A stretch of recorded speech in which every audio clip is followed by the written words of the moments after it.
just read an article that says starting in 2020, there's going to be a great need of welders that has been increased up to 26%.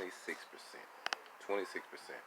So they say pretty much 300,000 welders, in different spots of the country. So for those who are thinking about looking for a good career, I really do think the welding field is a great career, and especially when it comes to field welding and fabrication, um, and repairing. Just think about it right now. There's a lot of things that's going to go on once the economy start to go downhill. Everybody still got to maintain their equipment.